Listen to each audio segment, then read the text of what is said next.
Do you believe that President Trump is going to stand by you throughout? I know he's going to stand by me. He called me this afternoon, said he's standing by me. We're still covering the battle over Brett Kavanaugh's nomination to the Supreme Court, which most people assumed would not be difficult. It has turned out to be very difficult, and it's exposing fault lines and ideas that some of us are not familiar with. We want to get to the bottom of what they are. Christy Setzer is president of New Heights Communications, and she joins us tonight. So, Christy, Mazie Hirono said something remarkable. We played it twice on this show. No one else seems amazed by it.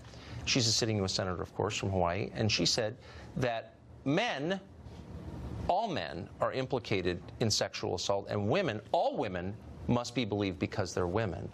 That seems like an idea that would cut against the Western understanding of justice. I'm not sure that that's exactly what she said.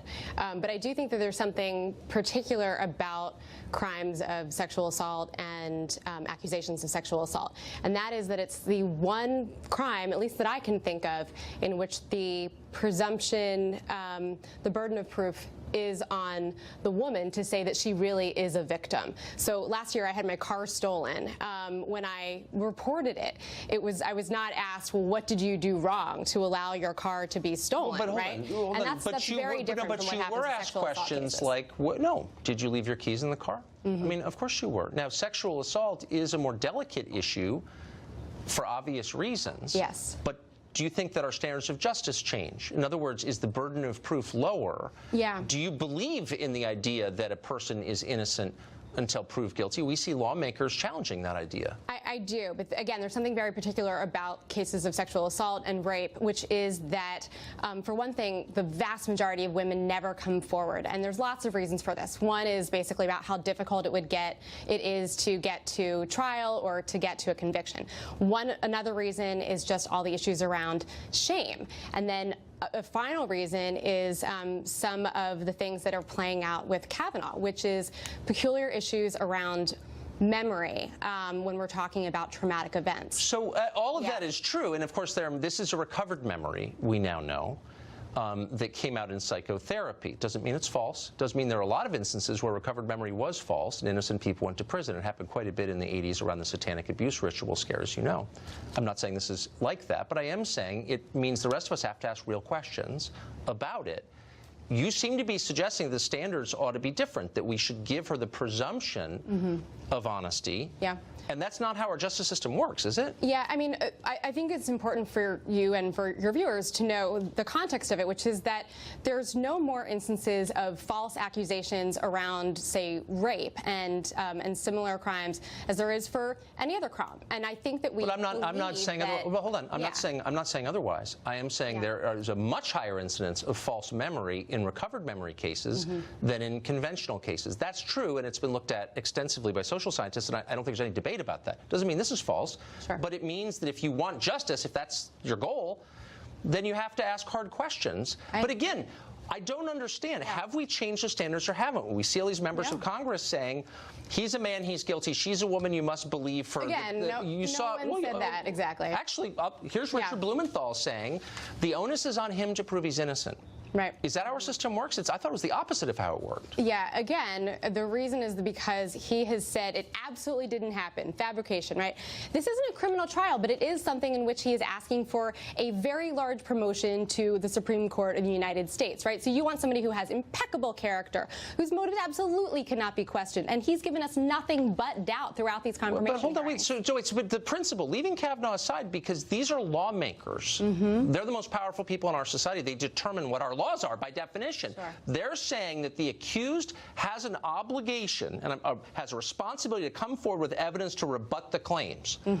That is, again, precisely the opposite of English common law on which our system is based. No one has ever said that before that I'm aware of in the history of my living history anyway. And you're okay with that? Yeah. What I think should happen is actually what both Dr. Ford and now Ramirez believe should happen, which is that there should be an FBI investigation. But hold on. Are you? Right? But he's saying Judge Kavanaugh has a responsibility to come forward with evidence to rebut the charges. Do you or don't you think that's a fair standard?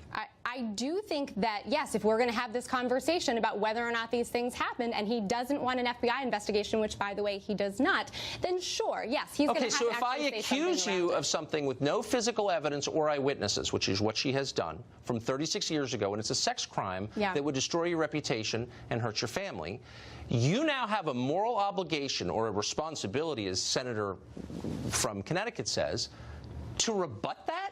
That's what you're saying? You have an obligation, yes, to defend yourself. Now, again, he has decided that he doesn't want an FBI investigation. That's what the Republican Party has said. And that they also don't want So you Mark want to live Judd, in that country where the accused has a responsibility, and if you can't find evidence to disprove the charge, which has no evidence to support it in the first place, then you are presumed guilty. Is anybody saying that he's going to go to jail? No, they're saying maybe he won't be a Supreme Court justice. You mean he has two little girls and a wife, and he's being accused of a sex crime by someone who has zero evidence it happened and multiple witnesses who say it didn't, and now we're saying that this guy has to prove that he's innocent? You really want to live in that country? Honestly, sincere question. Yeah, no, sincere answer, which is that I think that right now there is a very disproportionate sense of justice for women who have come forward with these crimes. And I think that right now we tend not to believe them. And I think that all that Senator Hirono and others are saying is that maybe sometimes, if we've learned anything from, say, the Me Too movement, it's that these things happen all of the time, and we should believe women. Yeah, so do false claims. I was the subject of one of them, so I can tell you a lot about that if you're interested. Maybe later. Christy, thank you. Thank you, Tucker. Tammy Bruce is a radio show host and president of Independent Voice. Heather McDonald is a contributing editor at City Journal and the author of The Diversity Delusion, and they both join us now. Heather McDonald, to you first. How should we assess these claims, both in the New Yorker story and from Christine Ford? Well, with our traditional standards of justice, obviously, what we're looking at right now, Tucker, is the arrival of campus culture into the world at large, and it is not a pretty sight. It's a combination of rank ignorance of what an extraordinary accomplishment it was to develop standards of due process. You referred to medieval trials by ordeal and the presumption of guilt. What we're hearing from students and these senators, they have no knowledge of what we have, with difficulty and the work of centuries, moved away from to assure fairness to the accused. And what we're also seeing is the victim ideology that holds that females everywhere are necessarily the victims of male patriarchy and a rape culture. That is false. It is pure ideology.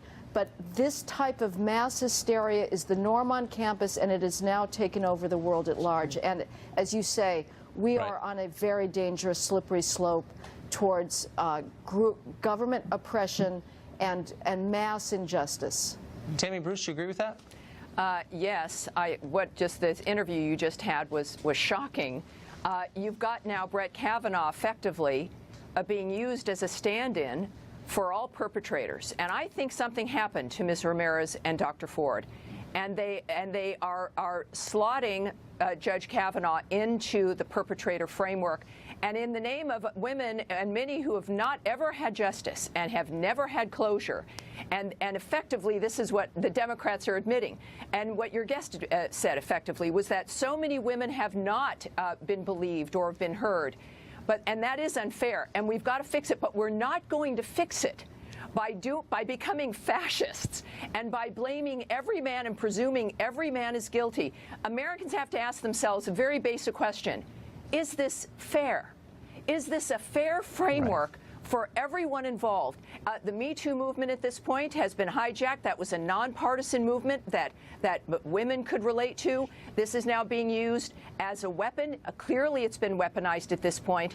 And not only should American men be concerned, but the women who have sons and husbands and boyfriends and brothers and fathers. My goodness, this is the opposite of what should be happening if we want real justice for women, because right now you've got two women claims obviously difficult and would not stand up in a court of law or in any kind of fair discussion. The New Yorker piece has been reviled at this point. But you've got to see that women then who do make claims are going to be looked at with even more suspicion because due process matters for the woman, the accusers especially, because we have to believe in the outcome. We have to believe in the outcome and trust it. I could do a whole show with both of you. I wish we had more time. Thank you both very much. Thanks, Tucker. Heather McDonough, Tammy Bruce. Martha McCallum here just ahead.